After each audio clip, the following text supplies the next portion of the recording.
Hi friends! So before I read our next chapter, I'm going to review our story so far for us using my map. Remember, this is that great strategy you can use for any book to keep track of what's happening. So in the beginning we have Neil and Julie before they went down the stairs, and we have Mr. and Mrs. Hinkle. And here we have her vision. So even before she went down the stairs, we have the visions, and then we get down the stairs and they meet Hob, who's been a good guy, and he's been with them. And they find out about the needed drop of Azul to save Eric, to make him turn back from being the bad prince.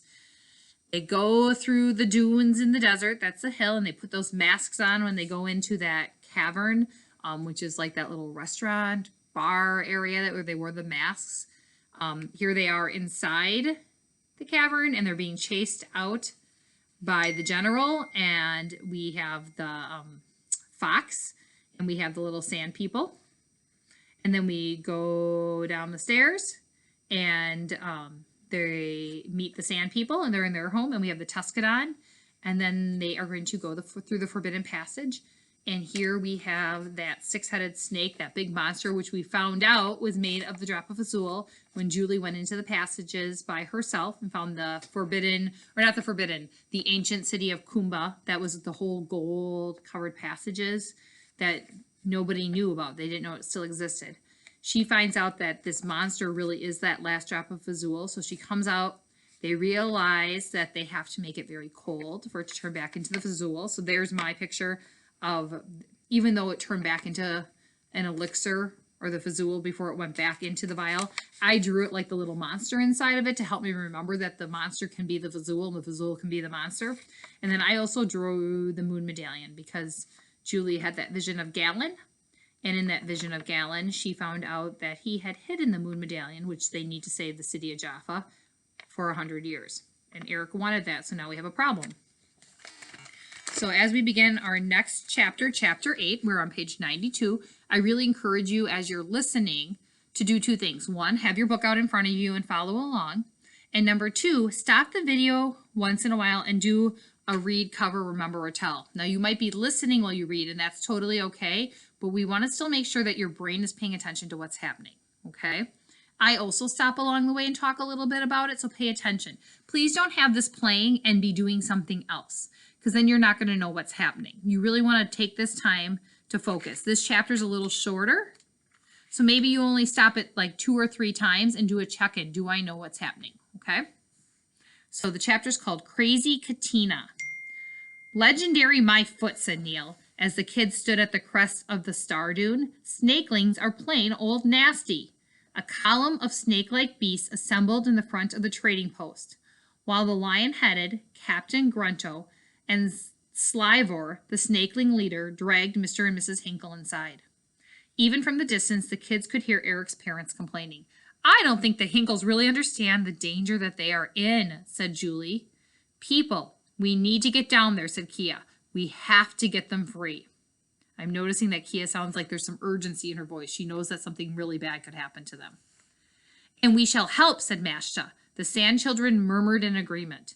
Kia thanked the Empress. It could get very dangerous. I wouldn't want you and your children to be hurt. You can always use the passages Julie found to escape to the desert and beyond. We will not run, said Mashta, but wait for your signal to help if you need us.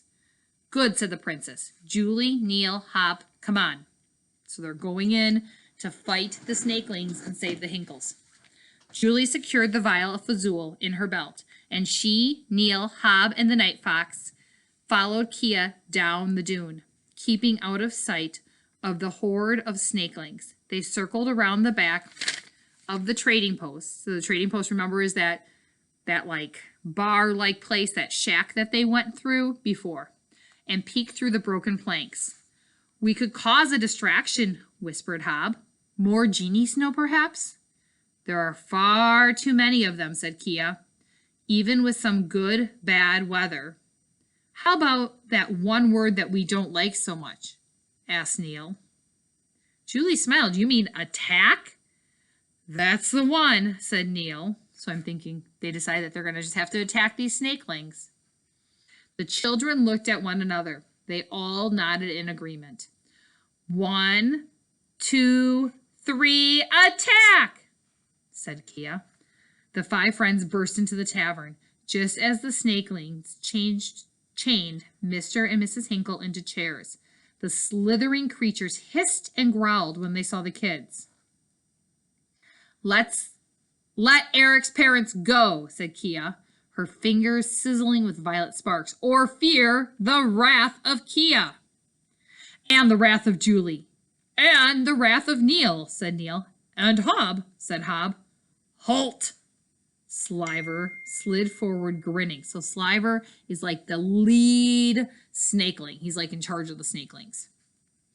You children don't want to risk a battle. These upper worlders could get hurt. Wait, did I say hurt? I meant very hurt. Captain Grunto growled. So give us the Fazool and the Night Fox.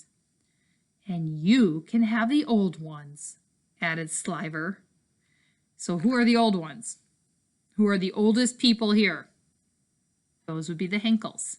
So he wants to trade the Hinkles for the Fazool and the Night Fox. Are you thinking? Do you think the kids are going to do it? I still don't like that you called us old, said Mrs. Hinkle. Ever hear of being polite? Ever hear of being silent? Hissed the snake leader. Let's think about that, said Neil. No. Wait, did I say no? I meant very no. So they're not going to do the trade. Captain Grunto grunted. Lord Gethwig comes soon. He will be angry if you don't do what we say.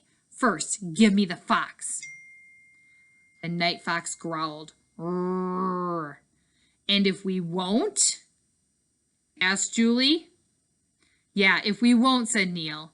Then we overpower you all, said Grunto. Nins surrounded them. So now the Nins are there too. So we have the snakelings, we have Captain Grunto, we have the leader of the snakelings, and we have the Nins. Yes, Captain. And we have Bludge. Bludge grumbled. He's the captain of the Nins. He signaled his entire troop of red warriors, those are the Nins, to surround the children. So make that picture in your head. They're there. They have the snakelings there. They're holding Eric's parents. The kids are standing there, and they're now being surrounded by the red Nin creatures. And they want the Fazool and the Night Fox. My question in my brain right now is I am wondering why they want the Night Fox. That seems strange to me. The Fazool I get because it turns into this monster. It's this magic potion. But I don't know why they want the Night Fox. So that's something that's circling in my head.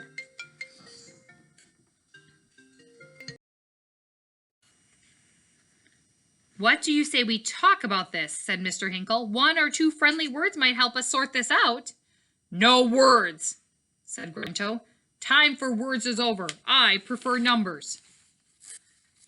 Numbers, said Neil scornfully. Can you even count? What kind of numbers, asked Kia. Numbers like 10, said Grunto. And 9. Oh, those numbers, said Mrs. Hinkle. 8, said the beast. I bet I know where this is heading, said Neil. Bludge unslung his war club and began swinging in the air. 7, boomed Grunto. Neil nodded. Yep, I know what's coming. 6, 4. No fair, you skipped 5, said Neil. 3, 2, 1. And that's where the chapter ends. So, in your head, you should be thinking about what happened in this chapter. Who are the bad guys there? What do they want? Who are the good guys? So we know the good guys are Kia and Julie and Neil and the fox and Hob. And what are they willing to give or not give? And then we have the Hinkles. Okay, so I want you to think all about that. And your job for this week is a little bit easier one. What I want you to do is I want you to write one thing that you're wondering. So maybe you're wondering, what are they going to do? How are they going to get out of this? Maybe you're wondering what's going to happen to the Hinkles. Maybe you're wondering about the Night Fox. What are you wondering and why are you wondering that? Okay, and I'll write this in your Google Doc too. Okay, Let me know if you have any questions, and I will see our book club on Tuesday. Have a good weekend, friends.